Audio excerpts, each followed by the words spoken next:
আবার মাঝে মাঝে হযরত ওমর ফারুক কেমন কান্নাকাটি শুরু করতেন, তাকে জিজ্ঞেস করলে বলতেন আমার ভয় হয় কাল কিয়ামতের কঠিন দিন যদি আল্লাহ সব মানুষকে মাফ করে জান্নাতের মধ্যে দিয়ে দেয়, আর একজন মানুষকে যদি জাহান্নামের জন্য রেখে দেয়, আমার মনে হয় সেই মানুষটা আমি ওমর ছাড়া আর কেউ নয়। আলহামদুলিল্লাহ, আল্লাহ তাআলার দরবারে লাখো কোটি শুকরিয়া যে মহান রব্বুল আলামিন পবিত্র জুমার দিনে তার সবথেকে প্রিয় জায়গা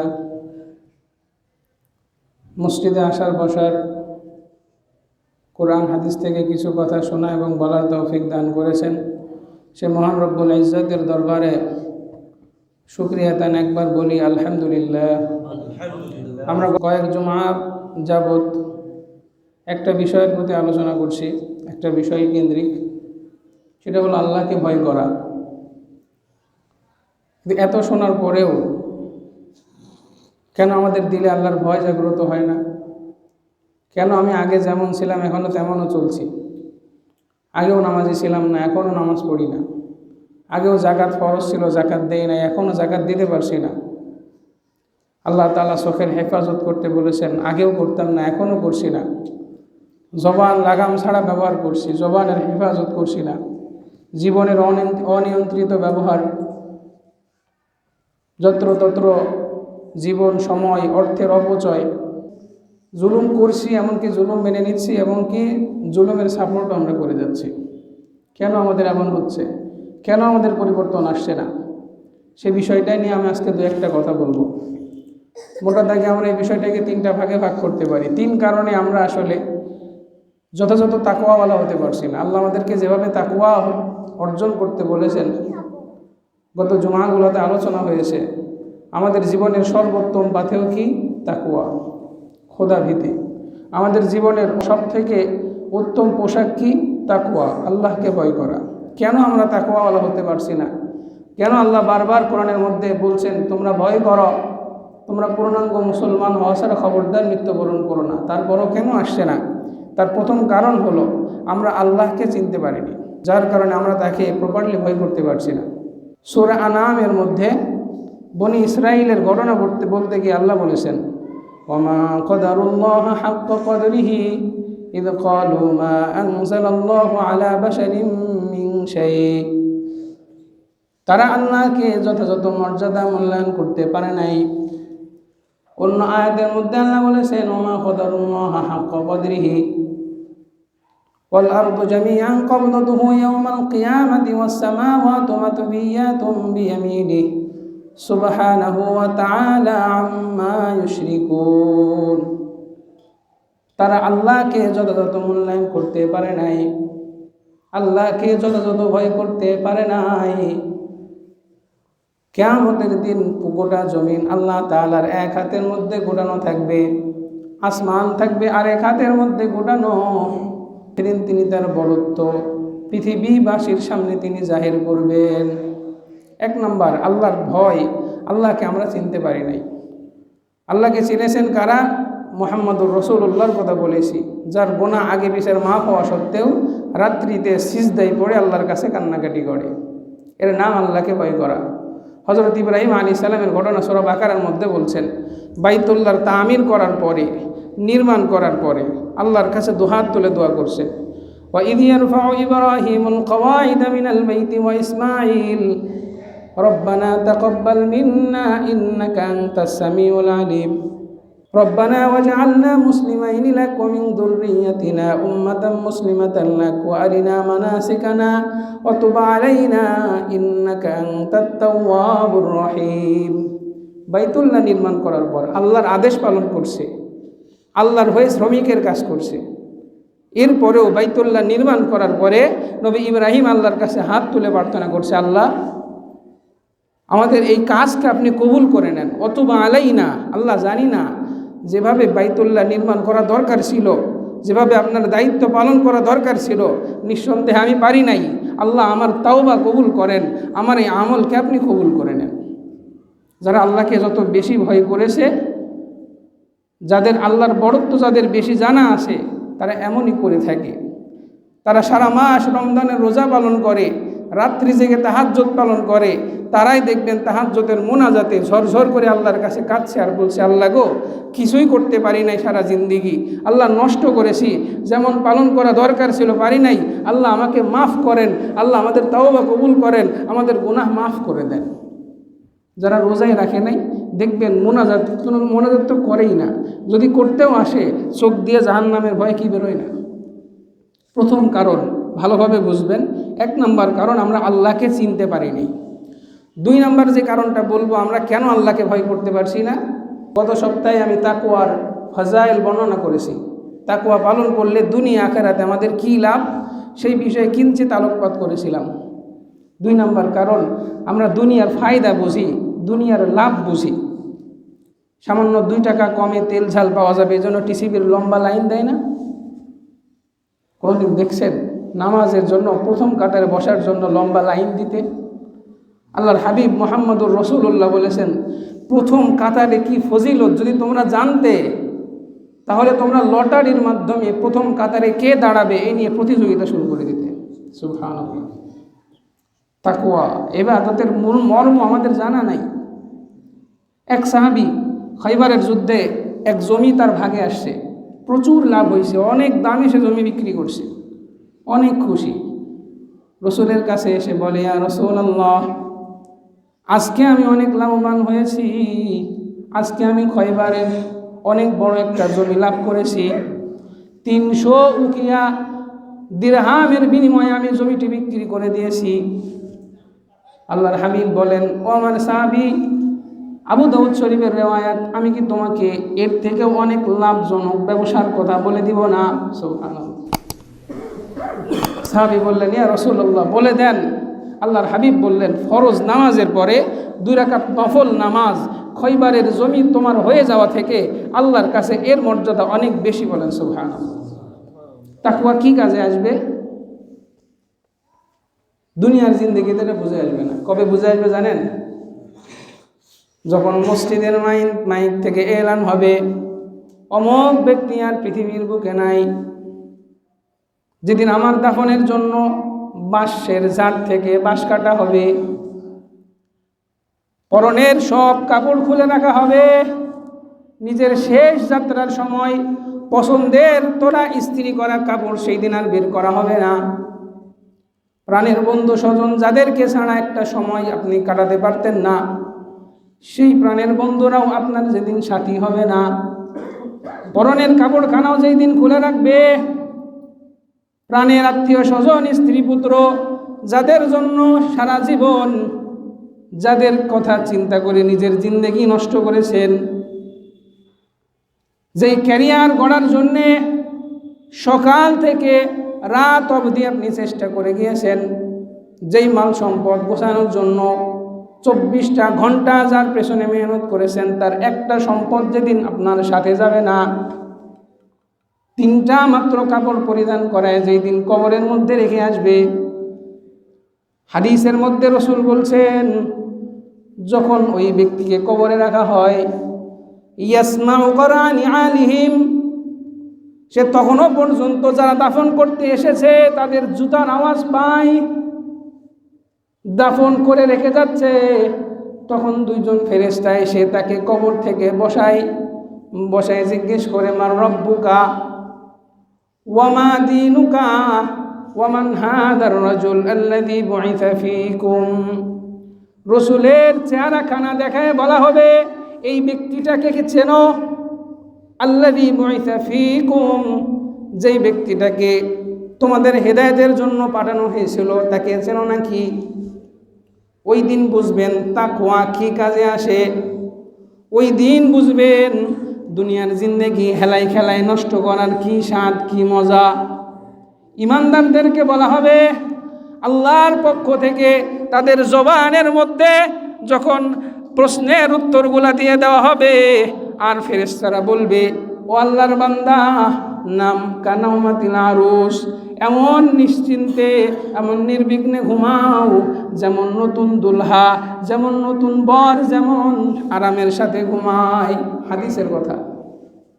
সেদিন যারা দুনিয়ার জিন্দেগি, নিজের যৌবন, নিজের সম্পদ, নিজের সব কিছু যাচ্ছে তাইভাবে যারা অর্জন করেছে, বিসর্জন দিয়েছে, নষ্ট করেছে সময় হায়াতের জিন্দেগিটাকে, সেদিন তাদেরকে বলা হবে আজকে তোমাদের জন্য জাহান্নামের শাস্তি ছাড়া আর কিছুই নাই। আদেশ দেওয়া হবে জাহান্নামের একটা দরজা তার কবরের সাথে সংযুক্ত করে দাও। আল্লাহু আকবার। শুধু কবরের জিন্দেগি নয়, ইয়াউমা ইউনফাখু ফিস-সূরি ফাফাজি'a মান ফিস-সামাওয়াতি ওয়া মান ফিল-আরদ, যেদিন সিংহায় ফুৎকার দেওয়া হবে, ইসরাফিল আলাইহিস সালাম দ্বিতীয়বার যেদিন ফুৎকার দিবে, আল্লাহ সুবহানাহু ওয়া তাআলা কোরআনের মধ্যে বলেছেন আপনি এমনভাবে তারা দিশেহারা হয়ে কিয়ামতের দিন উঠবে, যেদিন আপনি দেখে মনে করবেন তারা হয়তো নেশাগ্রস্ত, পাগল, মাতাল, কিন্তু তারা মাতাল নয়, বরং আল্লাহর আযাব এত কঠিন আর ভয়াবহ হয়ে সামনে আসবে যে তাদেরকে দেখে উদ্ভ্রান্ত আর মাতালের মতো মনে হবে।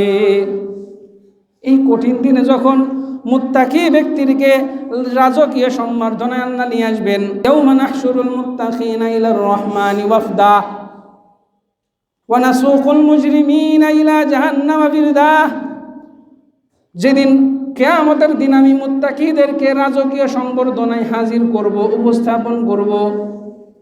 লা ইয়াহজুনুহুমুল ফাজাউল আকবার, কিয়ামতের বিভীষিকা এই মুত্তাকিদের গায়ে আঁচড় ফেলবে না, তাদেরকে টেনশিত করবে না, তারা কোনো দুশ্চিন্তার মধ্যে থাকবে না। সেদিন বুঝবেন তাকওয়ার কি মর্যাদা। আজকে তাকওয়া না আনলে আপনার চেহারা নষ্ট হচ্ছে না, চেহারার গ্লেজ নষ্ট হচ্ছে না। তাকওয়া না আনলে পরীক্ষায় দিব্যি পাস করে যাচ্ছেন। তাকওয়া নাই তো কি হয়েছে, জমিন ফসল আল্লাহ আপনাকে কম দিচ্ছেন না, সব দিয়ে দিচ্ছেন। বান্দা ভোগ কর, দুনিয়ার বুকে সাময়িক সময়ের জন্য ছেড়ে দিয়েছি, সাময়িক সময়ের জন্য। যেদিন টান দিব ওয়া উমলি লাহুম ইন্না কাইদি মাতিন, ছাড় দিচ্ছি কিন্তু আমি রবের ধরা এটা বড়ই কঠিন। সূরা কাহফের মধ্যে আল্লাহ বলছেন অকুলিল হাক্কু মির রাব্বিকুম, হে নবী আপনার উম্মতদেরকে জানায় দেন আল্লাহর পক্ষ থেকে আসা বাণী সত্য। ফামান শাআ ফালইউমিন, এ পলিটেকনিকের মসজিদের মুসল্লিরা আপনাদেরকে বলে যাচ্ছি, আল্লাহ বলছেন ফামান শাআ ফালইউমিন, আমার এই কথা শোনার পরে যার ইচ্ছা সে যেন ঈমান আনে, এখন থেকেই মৃত্যুর প্রস্তুতি নেয়। ওয়ামান শাআ ফালইয়াকফুর, আর যার ইচ্ছা সে যেন কুফরি করে, তার মন মতোই চলে। আল্লাহ ঘোষণা দিচ্ছেন ইন্না আ'তাদনা লিজ-যালিমিনা নারান, আমি জালেমদের জন্য জাহান্নামের আগুন প্রস্তুত করে রেখেছি।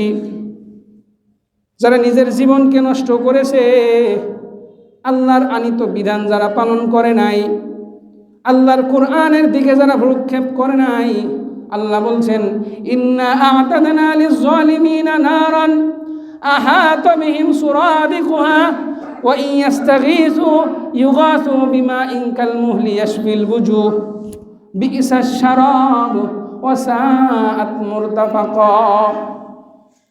যেদিন জাহান্নামীরা আগুনের মধ্যে জ্বলবে, আল্লাহর কাছে একটু বলবে আল্লাহ একটু পানি চাই, পানি চাই।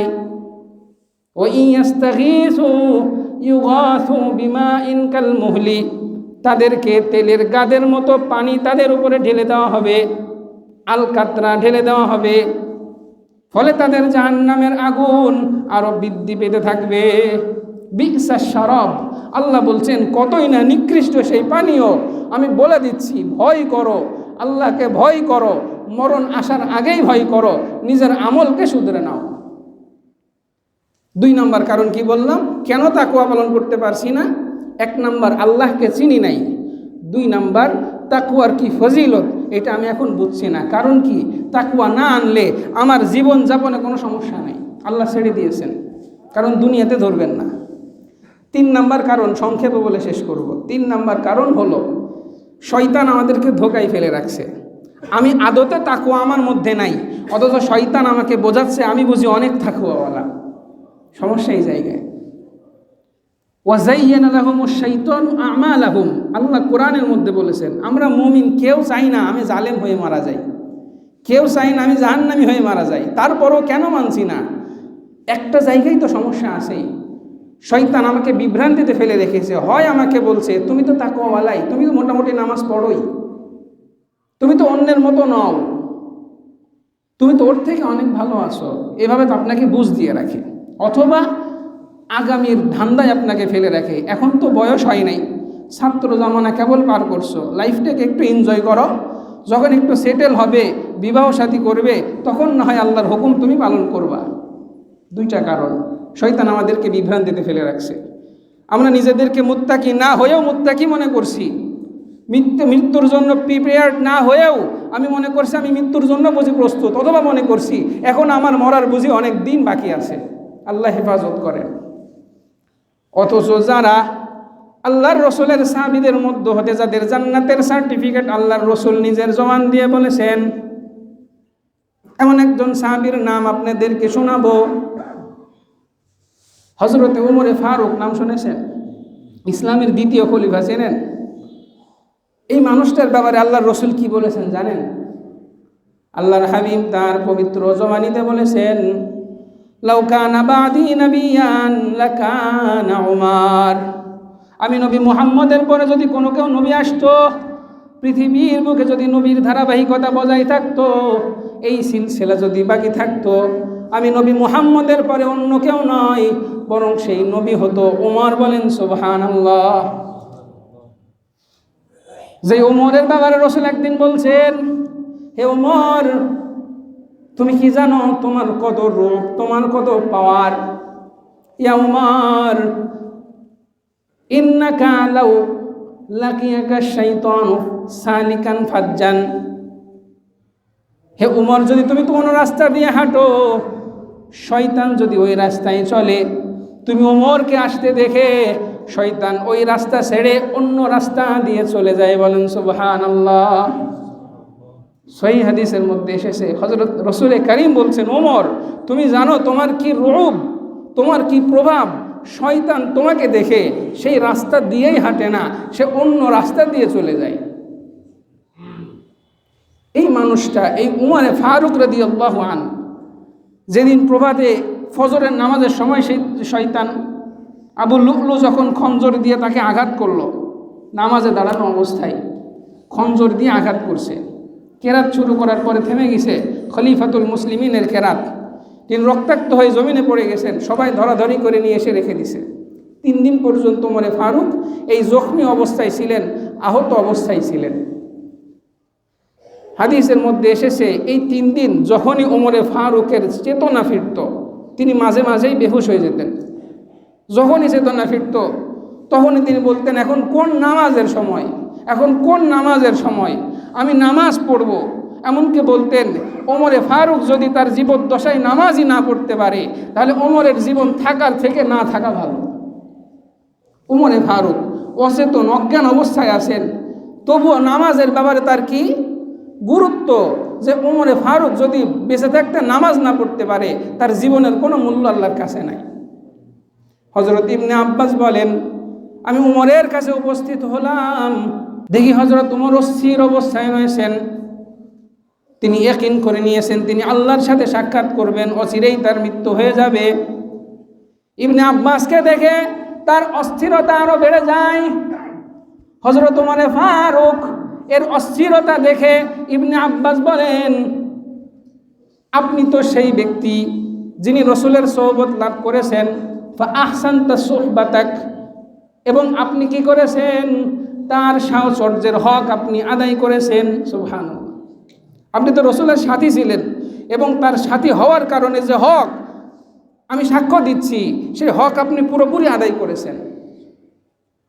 এমনকি যখন রাসূল মারা গেলেন, তখন রাসূল আপনার প্রতি সন্তুষ্ট ছিলেন। এরপরে রাসূল মারা যাওয়ার পরে আবু বকর যখন খলিফাতুল মুসলিমিন হয়েছেন, আপনি তার সাথেও তার সাহচর্যের হক আদায় করেছেন। মৃত্যুর সময় শুধু আপনার উপর সন্তুষ্ট নয়, আবু বকর আপনাকে মুসলিম জাহানের খলিফা নিযুক্ত করে গিয়েছেন। এত টেনশন করবেন না। আবু বকরের মৃত্যুর পর আপনি যাদের খলিফা হয়েছেন, আমি ইবনে আব্বাস বলছি, আপনি তাদেরও সাহচর্যের হক আদায় করেছেন। আপনি তো সেই ব্যক্তি, আপনার রাজ্যের কোনো মানুষ যদি না খেয়ে থাকে আপনি খলিফাতুল মুসলিমিন, নিজে শক্ত জবের রুটি খেয়েছেন, জৈতুনের তেল খেয়েছেন, পাতলা রুটি খান নাই, গোশত খান নাই, ভালো কাপড় পরেন নাই, বরং আপনি তো সেই মানুষ যিনি বলেছেন আমি ওমর বেঁচে থাকতে যদি আমার খেলাফতের একটা কুকুরও যদি না খেয়ে মারা যায়, আমি ওমরের কাল কিয়ামতের ময়দানে আল্লাহর কাছে জবাবদিহি করা লাগবে। আপনি তো সেই খলিফা যিনি রাত্রের অন্ধকারে আরামের ঘুম কামাই করে আপনি রাজ্যের মধ্যে হেঁটেছেন, কে না খেয়ে আসে, কার কি অভিযোগ আপনি দেখে বেরিয়েছেন। তারপরেও হযরত উমর বলছেন আমি আমার শাসনামলে, এই 10 বছরের শাসনামলে বাইতুল মাল থেকে যত ভাতা নিয়েছি, সুবহানাল্লাহ, বাইতুল মালের যে ভাতা নিয়েছি আমি একজন শাসক হিসেবে, আমার উমরের আমি যে সম্পত্তি রেখে গিয়েছি এই সম্পত্তি বিক্রি করে যেন এই বেতন ভাতা বাইতুল মালে দিয়ে দেওয়া হয়। আমি এখান থেকে কোনো ভাতা গ্রহণ করে মরতে চাই না। ইনি উমর। সেই উমর বলেন, হাদিসের মধ্যে এসেছে লাউ আন্না তিলাল আরদি যাহাবান লি, যদি পুরা জমিন ভর্তি স্বর্ণ আমার এখন হয়ে যেত, লা আফতাদাইতু মিন আযাবিল্লাহ, আমি আমার সেই সম্পদকে আল্লাহর আযাবের ভয়ে আমি সেইটা দিয়ে দিতাম, ফিদিয়া দিয়ে দিতাম। আমার এমন মনে হচ্ছে আমি যেন আল্লাহর কাছে গিয়ে ধরা খেয়ে যাব। আমি ওমর হয়তো আল্লাহর হক আদায় করতে পারি না, আমার ভয় হচ্ছে। ইবনে আব্বাস, যদি পুরো জমিন ভর্তি স্বর্ণ আমার এখন থাকতো, আমার ওমরের মন চাচ্ছে আমি সেই জমিন ভর্তি স্বর্ণকে আল্লাহর রাস্তায় দিয়ে দিতাম, আর আমি বলতাম আল্লাহ গো জাহান্নামের আগুন থেকে আমি ওমরকে বাঁচাইয়া দাও। কোন ওমর? রসুল মেরাজের রাত্রিতে মেরাজ থেকে এসে বলছেন ওমর জানো, যখন আমি জান্নাতে ভ্রমণ করছিলাম আমি একটা বড় সুরম্য অট্টালিকা প্রাসাদ দেখলাম। সেই প্রাসাদের সামনে দেখি এক বালিকা বসে আছে। আমি জিজ্ঞেস করলাম এত সুন্দর অট্টালিকা দেখা যায়, এই অট্টালিকা কার? আমাকে বলা হলো এটা আপনার সাহাবী উমরের। বলেন সুবহানাল্লাহ। রসুল বলেন আমার মন চাইলো আমি এই প্রাসাদের মধ্যে ঢুকে একটু দেখে আসি, কিন্তু উমর, আমার তো জানা আছে উমরের গায়রত কেমন, তার আত্মমর্যাদা বোধ কেমন। উমর, তোমার আত্মমর্যাদা বোধের কারণে তুমি তোমার জান্নাতে সর্বপ্রথম ঢুকবা, হয়তো তোমার আত্মমর্যাদা বোধে লাগতে পারে, যার কারণে আমি রসুল তোমার আগে তোমার জান্নাতে ঢুকে আমি দেখে আসি নাই। সুবহানাল্লাহ। হযরত উমর কেঁদে ফেলে বলছেন ইয়া রাসূলুল্লাহ, আপনার সাথেও কি আমি আত্মমর্যাদা বোধ দেখাবো যে আপনি আমার জান্নাতে ঢুকে আসবেন আর আমি ওমর অপছন্দ করব? এটা তো কোনো দিনও হতে পারে না। এমন জান্নাতের সার্টিফিকেট পাওয়া মানুষটা হযরত ওমর মাঝে মাঝেই তিনি কাঁদতে থাকতেন আর বলতে থাকতেন আমার মনে হয় পুরা পৃথিবীর মধ্যে যদি সব মানুষকে আল্লাহ জাহান্নামে দিয়ে দেয়, একজন মানুষকে যদি আল্লাহ জান্নাতে দেয়, আমার মনে হয় সেই মানুষটা বুঝে আমি ওমর। বলেন সুবহানাল্লাহ। আবার মাঝে মাঝে হযরত উমরে ফারুক কেমন কান্নাকাটি শুরু করতেন, তাকে জিজ্ঞেস করলে বলতেন আমার ভয় হয় কাল কিয়ামতের কঠিন দিন যদি আল্লাহ সব মানুষকে মাফ করে জান্নাতের মধ্যে দিয়ে দেয় আর একজন মানুষকে যদি জাহান্নামের জন্য রেখে দেয়, আমার মনে হয় সেই মানুষটা আমি ওমর ছাড়া আর কেউ নয়। আমরা কোথায়? নিজেদের জায়গাটা একটু দেখেন তো। আমাদের কি আল্লাহ ওয়াদা দিয়েছেন? রসুলের পবিত্র জবানি থেকে আমরা সার্টিফিকেট পেয়েছি, তারপরও আমরা কোথায়? নিজেদেরকে বড় মুত্তাকি মনে করে বসে আছি। আমাদের ভুল এইটাই। আল্লাহ প্রথমেই বলছেন আলিফ লাম মিম যালিকাল কিতাবু লা রাইবা ফীহি হুদাল লিল মুত্তাকিন। মুত্তাকিনের সিফাত কি? আল্লাযীনা ইউমিনুনা বিল গায়ব ওয়া ইউকিমুনাস সালাহ, যারা গায়েবের প্রতি যথাযথ বিশ্বাস করে, ওয়া ইউকিমুনাস সালাহ, শুধু নামাজ আদায় করে তা নয়, বরং যথাযথ হক আদায় করে নামাজ পড়ে। কুরআনের কথা আল্লাহ বলেন নাই আল্লাযীনা ইউআদ্দুনাস সালাহ, তারা নামাজ আদায় করে, বলছেন ইকামাতুস সালাহ, ইউকিমুনাস সালাহ, ইউকিমুনাস সালাহ। তাফসীরের কিতাবগুলো খুলে দেখেন, যেভাবে সেভাবে এসে মোটামুটি হাত বেঁধে ফটাফট নামাজ পড়ে দেওয়া এটা ইকামাতুস সালাহ বলে না। নামাজের পরিপূর্ণ হক আদায় করে নামাজ পড়া, এটা হলো মুত্তাকিদের গুণ। ওয়া মিম্মা রাযাকনাহুম ইউনফিকুন, আমি তাদেরকে যা দিয়েছি তা থেকে তারা খরচ করে, এটা মুমিনের গুণ, মুত্তাকির গুণ।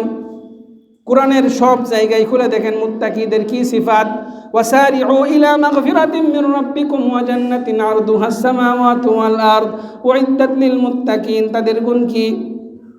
الذين ينفقون في السراء والضراء والكاظمين الغيظ والعافين عن الناس, যারা বিপদে আপদে সচ্ছলতায় দারিদ্রতায় সব সময় আল্লাহর রাস্তায় খরচ করে, যারা প্রচণ্ড রাগের সময় যারা রাগকে কন্ট্রোল করে, যারা মানুষের প্রতি ইহসান করে, এটা হলো মুমিন। সূরা মুমিন একটা সিফা, একটা সূরায় আছে, قد أفلح المؤمنون الذين هم في صلاتهم خاشعون والذين هم عن اللغو معرضون والذين هم للزكاة فاعلون والذين هم لفروجهم حافظون إلا على أزواجهم أو ما ملكت أيمانهم فإنهم غير ملومين فمن ابتغى وراء ذلك فأولئك هم العادون। আমি বর্ণনা করতে পারবো না, এত সিফাত আলোচনা করা সম্ভব না। আমি শুধু এতটুকু বলছি, আপনি কি মুত্তাকি কি মুত্তাকি না, সেই রায় দেওয়ার মালিক আপনি না। কোরআনের কাছে আসেন, মিলায়ে দেখেন আল্লাহ মুত্তাকিদের কি সিফাতের কথা বলছেন, আর নিজের মধ্যে একটু কম্পেয়ার করেন, আমি হতভাগা, সে একটা গুণ বা সম্পূর্ণ গুণ আমার মধ্যে আছে কিনা। শুধু নিজে ভাবলেন কালিমা তো পড়ছি, একদিন জান্নাতে যাবই, এতই সহজ। তাহলে জান্নাতের সুসংবাদপ্রাপ্ত সাহাবীরা আল্লাহর ভয়ে এমন কি হতেন না, কাতর হয়ে যেতেন না, কান্নাকাটি করতেন না, অস্থির হতেন না, অজ্ঞান হয়ে যেতেন না। আল্লাহ তাআলা আমাদের সবাইকে আল্লাহকে ভয় করার এবং মৃত্যু শেষ হওয়ার আগে